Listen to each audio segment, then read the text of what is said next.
made to live as her dead cousin in a stranger's bed. A Lakota chief knew her by her eyes. I will tell you about a woman's eyes. Not how they looked. I have no patience for that kind of telling, the kind that lines up colors like a man proud of his vocabulary. I will tell you what they held, what they gave away without her meaning to. What I recognized the first morning I saw her standing in the doorway of Harlan Greer's kitchen with a tin cup in both hands and a name on her that was not hers. That was the fall of 1922. I was 61 years old. I had been many things by then, and most of them were finished. My name is Thomas Swiftwind. My father's people were Oglala Lakota. My mother's people were from the hills east of the Tongue River, and I had lived long enough in both worlds that I fit perfectly in neither. I had a ranch of my own by that time, 340 acres of short grass country near the Wyoming line, and I ran it with 2 hired men and a stubbornness that my dead wife used to say would outlast the mountains. I had been a scout for the army in my youth, a thing I am not proud of but will not hide. I had been a trader, a guide, a horse breeder, a man who could be called on when the territory wanted someone who spoke 4 languages and offended every faction equally. I had 3 daughters, all of them grown and gone east. I had buried my wife, Cecilia, in the spring of 1919. I had spent 3 years after that learning how to be alone without it killing me, and I had mostly succeeded.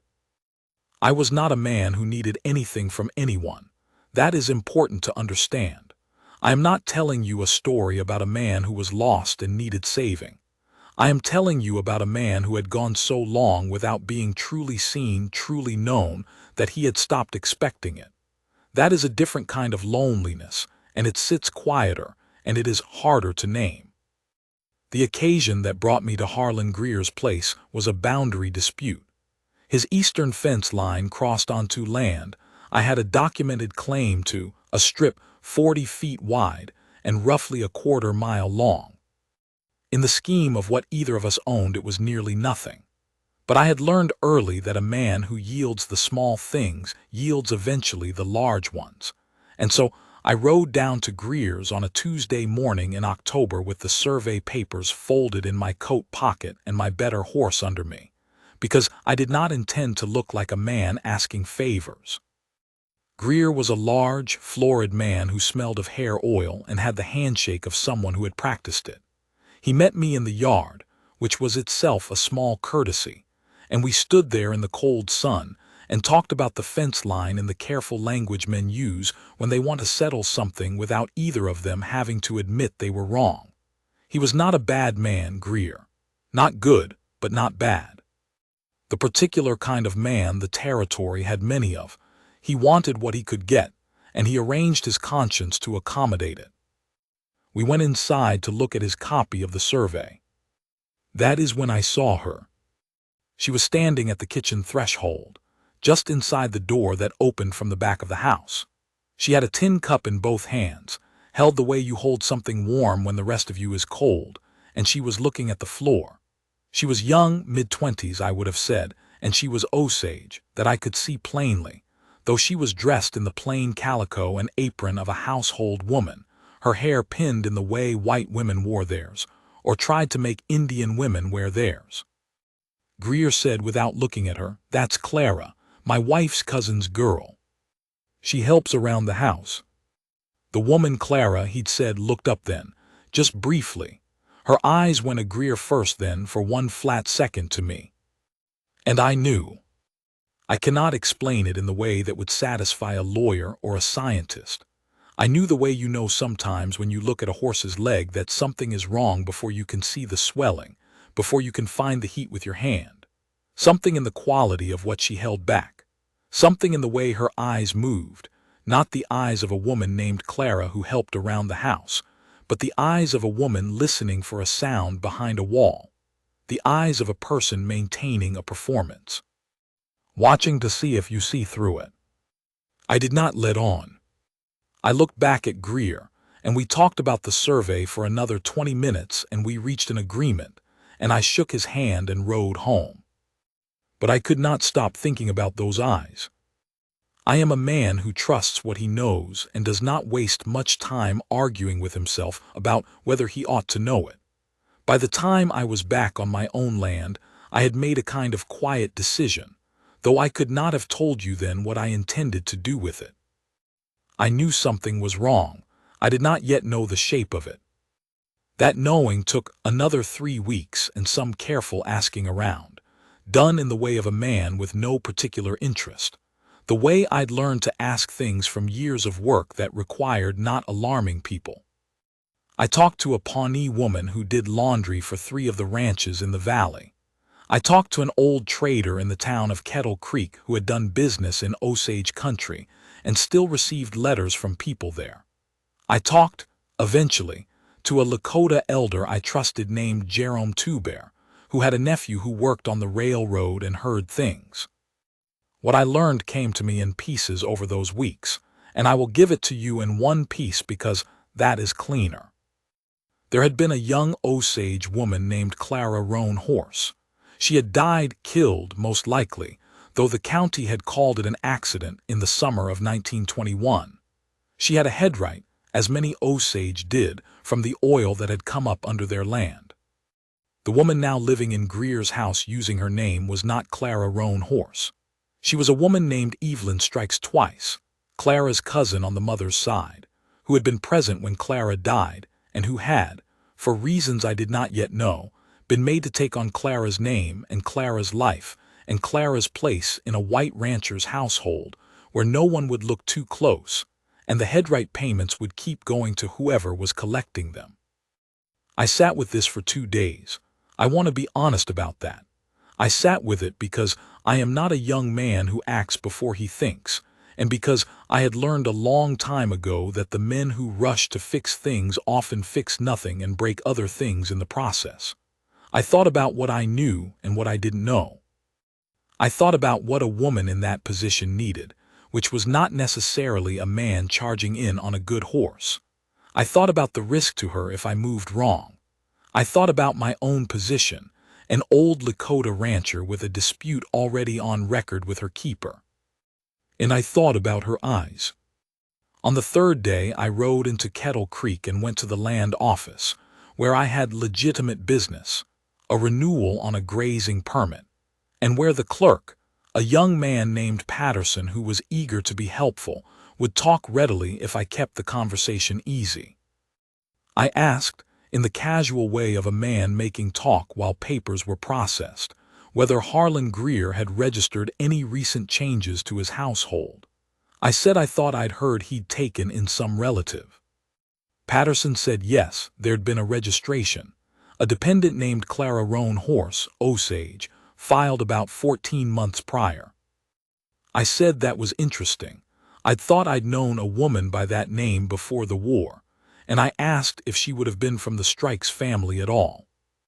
Patterson looked at his ledger and said the registration listed her parentage as Roan Horse on both sides. I said must be a different one, and I let it go. So the name had been filed wrong, deliberately wrong. Whoever had arranged this had been thorough. Clara Roan Horse filed as having Roan Horse parentage on both sides, which would make it hard to trace her back to the Strikes family, hard to find anyone who'd ask the right questions. Whoever had arranged this knew what they were doing, which meant there were people with money and intention behind it, not just a rancher who'd taken an opportunistic shortcut. I rode home that evening thinking about Cecilia, my wife. She had been a woman who, when she saw something wrong, would sit quietly for a long time, longer than made me comfortable, and then she would act, and she would be right, and afterward she would explain her thinking and it would be obvious and I would feel slightly foolish for not having waited with more patience. I missed that about her. I missed a lot of things about her, but I missed that particular quality, the patience before the action, the certainty after. What would Cecilia do, I thought, not because I needed her to tell me, just because thinking toward her settled me. She would find a way to speak to the woman alone, before anything else, because everything else depends on what the woman wants. It took me another 10 days to arrange it. I will not walk you through all of it because some of it is dull, and some of it involved a minor deception I am not proud of, though I'd do it again. The short of it is this. I knew that on the third Thursday of the month, Greer's wife took the wagon into Kettle Creek for her marketing, and that the household woman Clara, they called her, sometimes accompanied her, and sometimes, when Mrs. Greer had women she wanted to visit without the company of a servant, did not. On one of those Thursdays when she did not, I found a reason to stop at Greer's place. I said I was returning a tool, a fence stretcher I'd borrowed the previous spring, which was true. Greer was out on the range with his hands. One of his hired boys took the tool and thanked me, and I started back for my horse, and then I stopped. She was in the kitchen garden. She had a basket and she was cutting the last of the autumn herbs, the things that would keep sage, thyme, the woody stems. She had her back to me and she was working steadily, and she did not hear me come around the corner of the house. I said in Osage, the little I knew of it, learned years ago from a woman Jerome Tuber had known, I said the word for cousin. The word that means the one who shares your blood but not your mother. She went still, the kind of still that is the opposite of calm. Then she turned around. I said in English, I'm not here to cause you trouble. I'm Thomas Swiftwind. I ranch the land north of here. I'd like to talk to you for 5 minutes if you're willing. She looked at me for a long time. Her face gave me nothing. Her eyes gave me everything, the fear, the calculation, the exhaustion of a person who has been performing a role so long they've started to forget where the performance ends. She said, I have nothing to say to anyone. I said, that's all right. I have a few things to say if you'll listen. You don't have to respond. Another long look, then she nodded very slightly.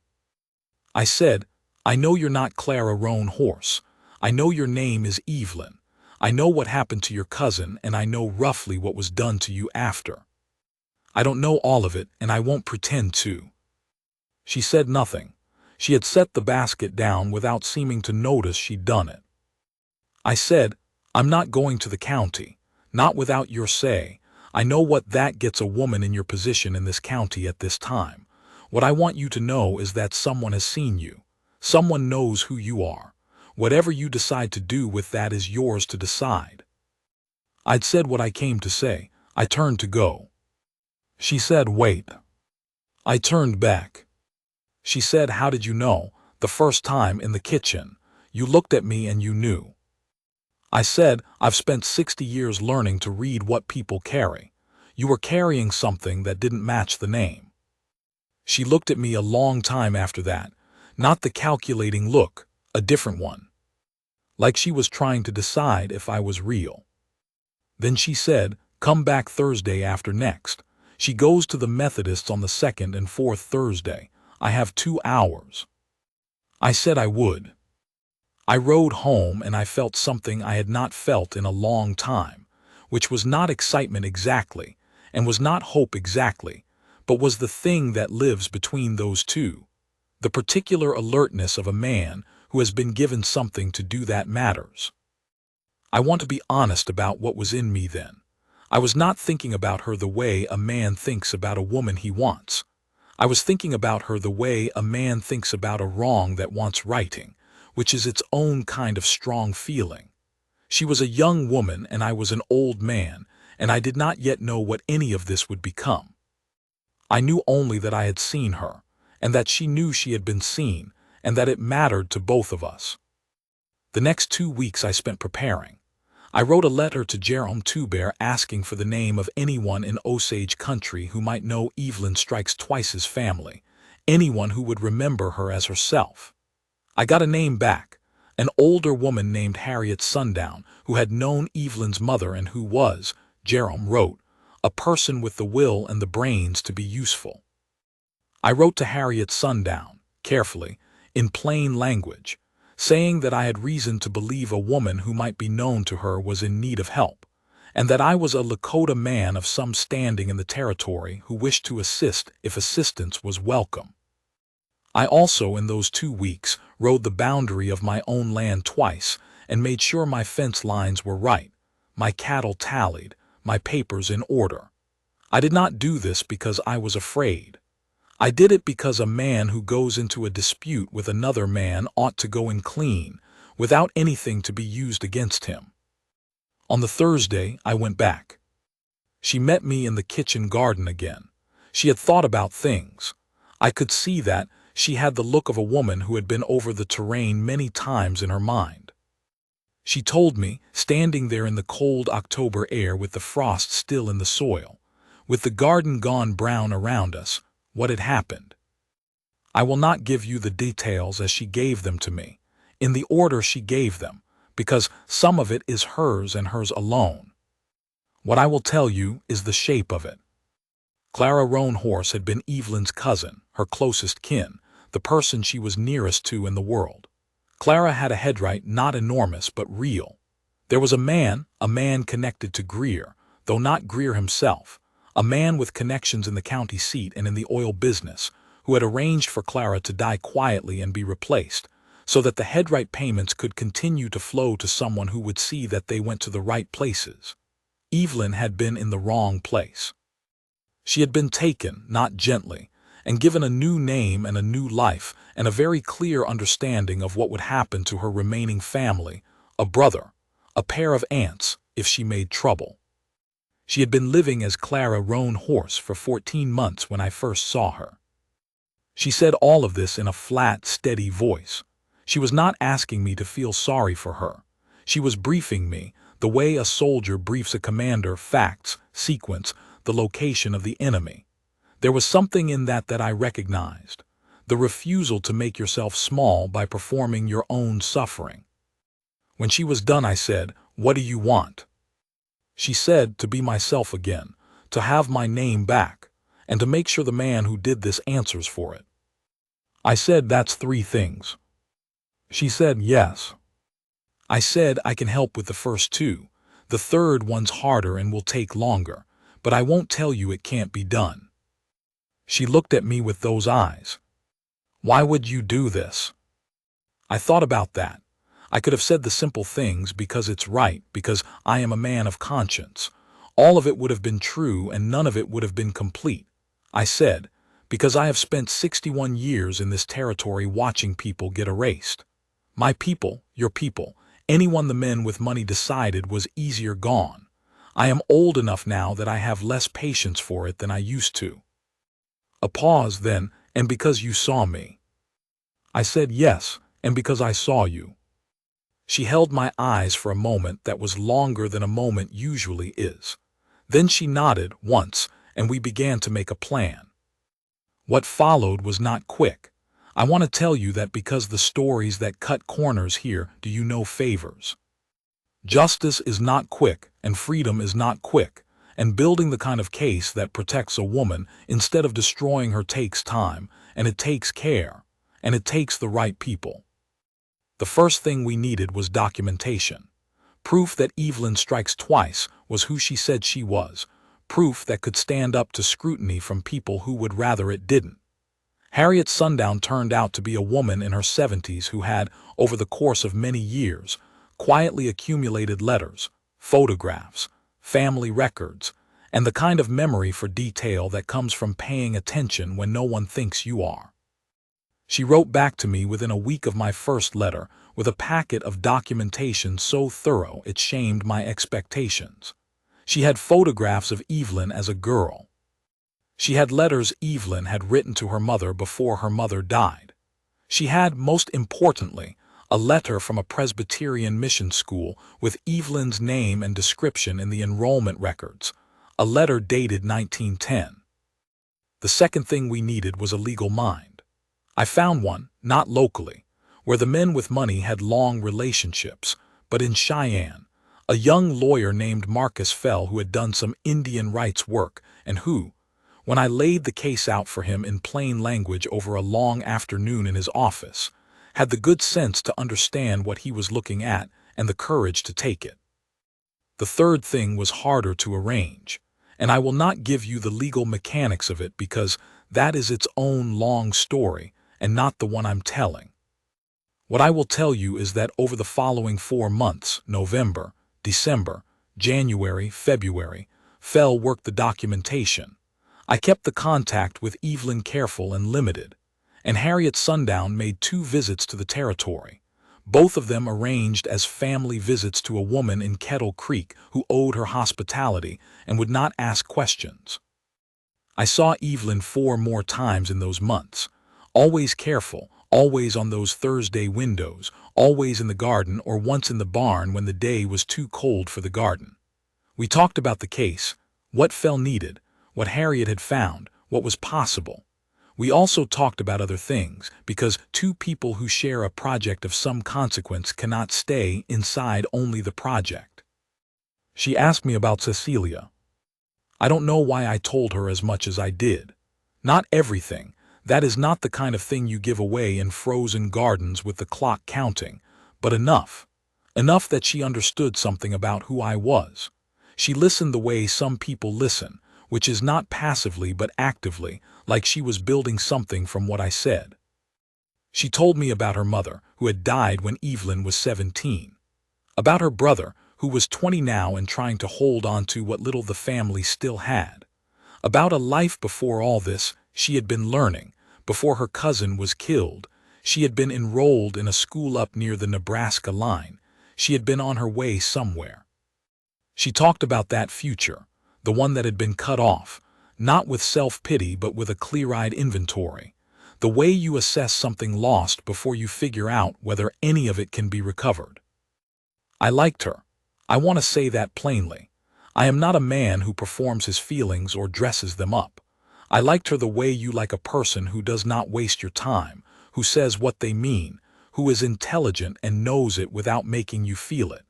She was 30 years younger than me, and there was nothing in our conversations that was not entirely proper. But I would have been dishonest with you if I did not say that I was aware, through those winter months, of something shifting in me that I had thought was finished.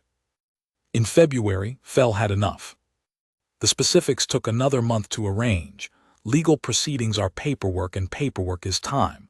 But by the 3rd week of March, he was ready to file. The case was not filed in the county court, which would have been useless, but in federal court, which is where Indian rights cases could occasionally find a fair hearing if you had the right judge and the right documentation and the right lawyer. Fell had cultivated the right judge for 2 years without knowing he'd need him for this. On a Wednesday morning at the end of March, I rode to Kettle Creek and sent a wire to Harriet Sundown, which was the signal we'd arranged. She would travel to be with Evelyn when the time came. I also sent a wire to my eldest daughter in Denver, who I had told, in general terms, without detail that would have alarmed her, that I was involved in something that might generate some local hostility, and she should not be surprised if she heard things. On the Thursday, I went to Greer's. Not to the garden this time, to the front door. Greer opened it himself. He was in shirt sleeves, and he looked at me with the expression of a man who has not been told something he needed to be told. I said, "My lawyer has filed a federal complaint regarding the woman you have registered in your household as Clara Roan Horse. Her name is Evelyn Strikes Twice. She is being held under false identity, and the headright payments she is nominally attached to have been fraudulently collected. This will be in front of a federal judge within 30 days. I want you to know that in advance, as a courtesy." He stared at me. I said, "The woman will be leaving your household today. I have arranged for a woman named Harriet Sundown, a relation of hers, to collect her. If you interfere with that, I will make sure the federal complaint includes your direct participation rather than your association." He said, "You don't know what you're getting into." I said, "I know exactly what I'm getting into. I've been in it for 5 months. He stared at me a while longer. Then he said something I will not repeat, which was the kind of thing a man says when he is afraid and wants you to be afraid too. I said, "Harriet Sundown will be here by noon." Then I turned and walked back to my horse. I want to tell you it was easy, that the next hour was simple, that I sat calm in the saddle and felt sure of everything. I did not. I rode back toward my land and my hands were not entirely steady, and I went over everything I'd said and done looking for the thing I'd missed, the angle I hadn't accounted for. That is the honest feeling of an old man who has done something he cannot undo and now has to see it through. Not fear of the outcome. Fear that I had not been careful enough, that something would fall wrong, and the woman who trusted me would pay for it. Harriet Sundown arrived at Greer's at 11:30. She had hired a buggy in town, and she brought with her a carpet bag and an expression that I am told, I was not there. I was 2 miles away on my own land, doing nothing useful, would have discouraged argument from a younger and more foolish man than Greer.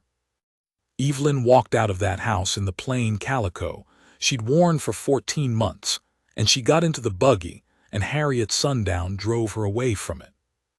They came to my ranch. I had arranged a room for Harriet, and I had not known quite what to arrange for Evelyn. There was something awkward in that, something I'd turned around in my mind without quite settling. But I'd prepared a room nonetheless, and when the buggy came up my road and I walked out to meet it, I kept my face calm and ordinary in the way you do when you are more than ordinarily moved. Harriet got down first. She was a small woman, compact, with gray-streaked hair and the posture of someone accustomed to taking up exactly as much room as she needs, and no less. She shook my hand in both of hers and said, in Osage, something I only partially understood but whose warmth was unmistakable. Then Evelyn got down. She was carrying nothing. She had left everything in that house, all of it, because none of it was hers.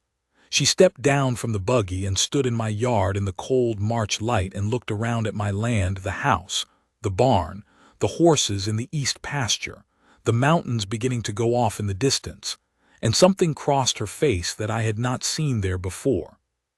She looked like herself. I don't know how else to say it. Whatever weight she had been carrying for 14 months had not lifted. You don't walk out a door and put down something like that. But there was something there that hadn't been before, something unguarded, and I thought, that is Evelyn strikes twice. That is the real woman, looking at a real day on her own terms. She looked at me. She said, "Thank you, Thomas." It was the first time she had used my name. I said, "You're welcome in my house for as long as you need." She nodded. Then she said, "I want to help. I don't want to sit here and wait for other people to finish things. Tell me what I can do." I said, "Marcus Fell needs an affidavit. Your own account in your own words witnessed. We can do that here if you're willing." She said, "I'm willing." We spent the afternoon on it. Fell came out from Kettle Creek and we sat at my kitchen table, Fell, Evelyn, Harriet, and me, and Evelyn talked and Fell wrote, and Harriet did not say much, but she held Evelyn's hand across the table at the parts that were hard, and I made coffee twice and stayed out of the way, which was the correct thing to do. That evening, after Fell left and after we'd eaten, Harriet went to her room early and said she was tired, which was true but was also, I think, the action of a woman with a long view of things. Evelyn and I sat on the porch. It was cold enough that I had brought out blankets, and we sat there in the dark with the cattle sounds coming up from the pasture and the mountains black against the stars. We did not talk much. There was a tiredness in both of us that was not unpleasant, the tiredness of a day that had moved the way days do not usually move. After a while she said, "I thought, when I was inside that house, that I would forget my own name, that I would be Clara long enough that I would stop knowing I wasn't." I said, "Did you?" She said, "Almost, some mornings. And then I would see something, a hawk, or the smell of rain coming, something I remembered from before, and I'd come back." A pause. "And then you came into that kitchen, and you looked at me, and I knew you saw it, and I thought there is someone who knows I'm still here." I looked out at the dark pasture for a moment. Then I said, "You were always there. I just gave you a witness." She was quiet for a while. Then she reached over and put her hand on my forearm, just that. Her hand on my arm through the wool of my coat, the weight of it small and certain. She said that was enough. That was more than enough. I did not move. I didn't want to move.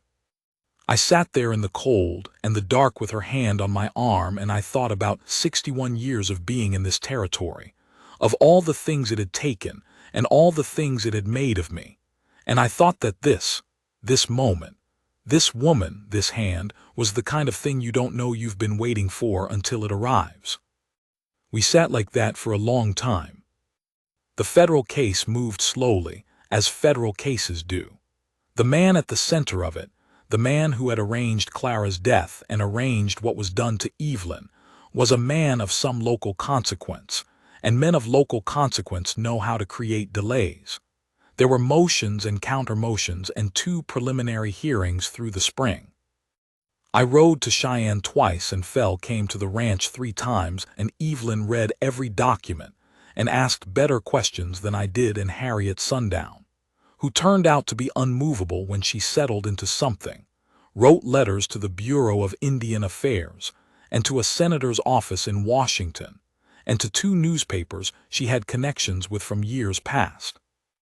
Evelyn stayed at my ranch through those months.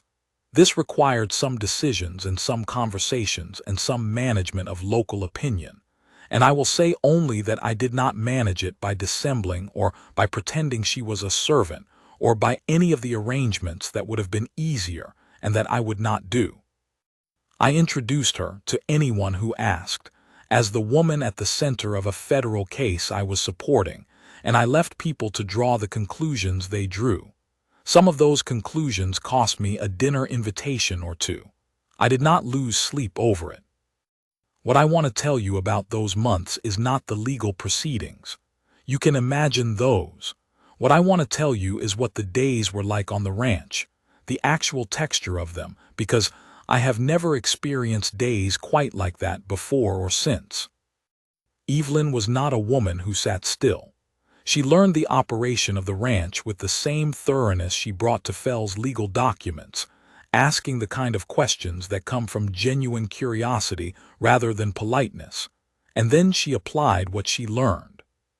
She was useful in a way that I did not ask her to be, and that she did not offer out of obligation.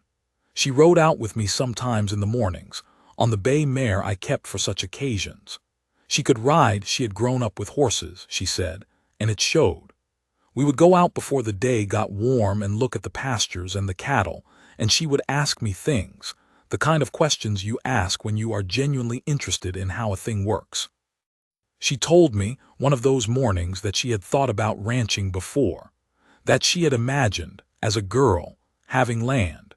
She said it the way you say something you have not said out loud in a long time, with a kind of tentative quality, like you are checking whether the thing still fits.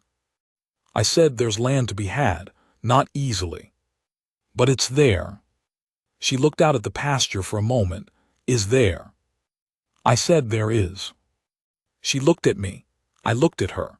The hay mare shifted under her and she settled it with her knee without looking down, the way a person does when they know the horse well, and I thought, she belongs on this land. Not my land. Land. Ground under her feet that is hers and no one else's. I did not say that, I thought it. In June, the federal judge ruled. I will not dress up the ruling with words it does not deserve. It was partial. The fraud was established. Evelyn's identity as Evelyn Strikes Twice was legally confirmed, and the false registration was voided. The headright was attached back to the Roan horse estate, and its disposition referred to a separate proceeding. The man at the center of it, I will not give you his name because I have no wish to put it here, faced federal charges, and federal charges have a weight that county charges do not. He did not go to prison that year. The law moves the way it moves, and money still moves faster in some places than justice. He faced consequences, real ones, that caught up with him in ways I need not describe. But I want to be honest with you that the day of the ruling was not the day of triumphant resolution you might wish for. It was a partial thing. A good partial thing, but partial. Evelyn understood that. She stood outside the courthouse in Cheyenne on the day the ruling was handed down, she and I and Fell and Harriet Sundown, and she was quiet for a long time. Then she said, "It's enough for now. It's enough to build on." That is the kind of woman she was. We drove back in Fell's wagon, the four of us, and Harriet sang a song in Osage I did not know, and Fell listened politely, and I watched Evelyn's face, which had that quality it sometimes had of being open to the weather, taking in whatever the day offered without needing it to be more than it was. That night back at the ranch, when Harriet and Fell had gone to their respective resting places, Evelyn and I sat on the porch again. She said, "I've been thinking about what comes next." I said, "Tell me." She said, "Harriet says there may be possibilities in Osage County. Land. The headright is still being sorted, but there are other things. My brother is there. My aunts." I said, "That makes sense." She turned to look at me. The lamp from inside threw a little light through the window, and I could see her clearly enough. She said, "I don't want to go back to who I was before. I don't mean before the house. I mean before any of it. Something in me changed, Thomas, and I don't think it changes back." I said, "It doesn't have to." She said, "When I was inside that house, the thing that kept me clear, besides the hawk and the rain smell, was you. The fact of you. The fact that one person saw me. I have thought about that more than anything." I said, "You did the seeing too. You looked at me in the kitchen the same way I looked at you." She said, "I did." Something quiet and substantial settled between us then. Not the heat of young people, nothing like that. Something that had weight and permanence. The kind of thing that grows in people who have both been through things and both come out themselves, and then found each other. She said, "I want to stay a while longer before I decide what comes next. A pause, if you'll have me." I said, "There's nothing I would want more." She reached over and she put her hand on mine. Her hand on the back of my hand, her thumb crossing my knuckle, and I turned my hand over and we sat like that, looking out at the dark pastures and the cattle sounds and the mountains gone invisible against the night sky. I was 61 years old. I had been a scout and a trader and a guide and a rancher and a man who had buried his wife and lived 3 years alone. I had thought, without exactly thinking it, that the kinds of things that come to you in your life, the real ones, the ones you hold when everything else falls away, that those were behind me. There is something I want to tell you about being known by another person. Not liked, not found useful, not respected because of what you can do, though she respected all of that, and never made me feel it was a small thing. I mean seen. The way she had called my name that first day and meant all of me by it. The way she asked about Cecilia and listened to the answer and understood from the answer something true about who I am, without needing to say it back to me in better words. The way she sat beside me on that porch, and her presence was not a weight or an obligation or a transaction, but simply a good thing, a freely given good thing. I had not known I was still capable of feeling that.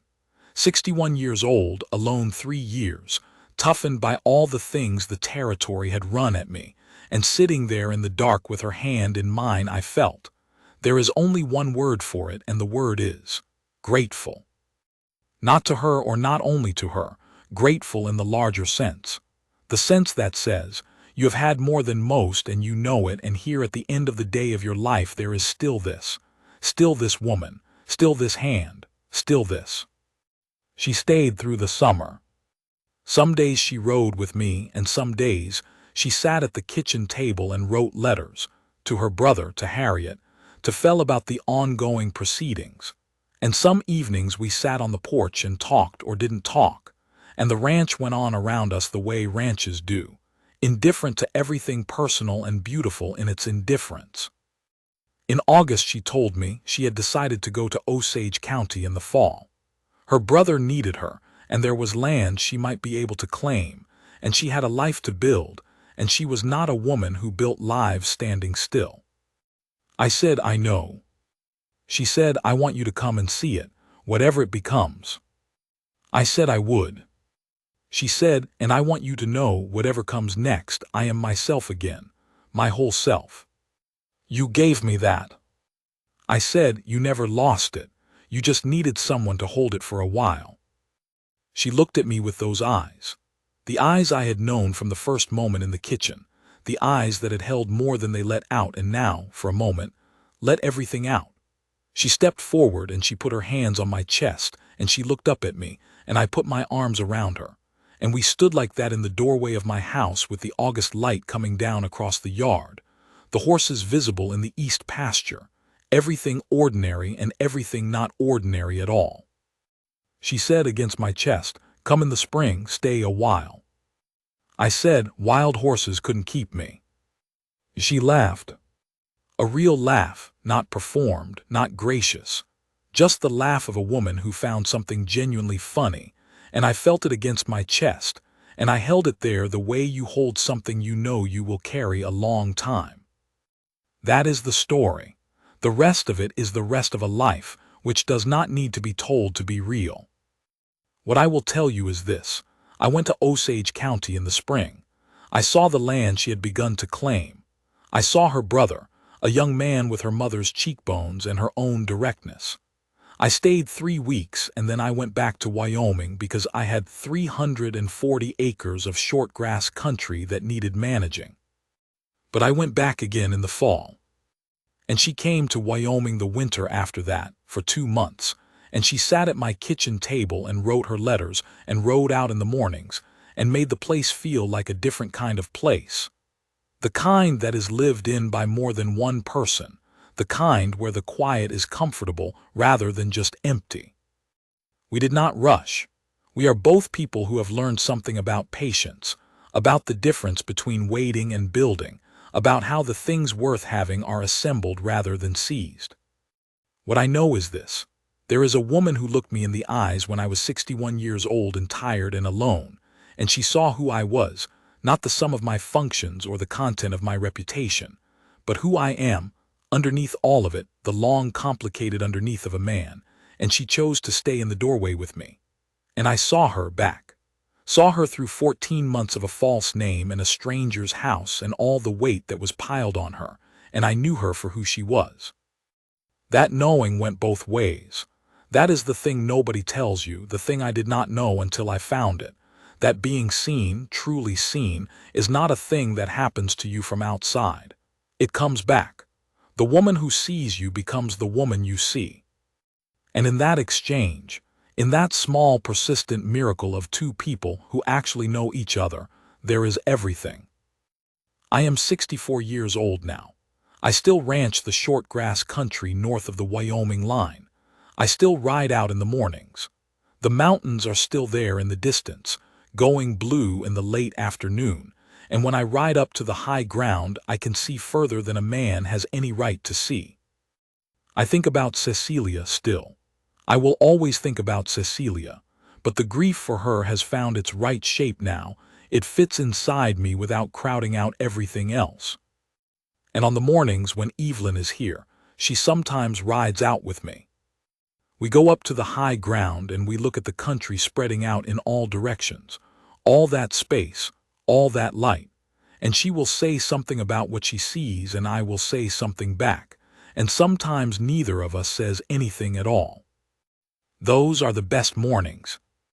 The hawk comes sometimes, riding the thermals above the east pasture. Evelyn watches it for a long time when it does. I watch her watch it, and there is nothing else I need.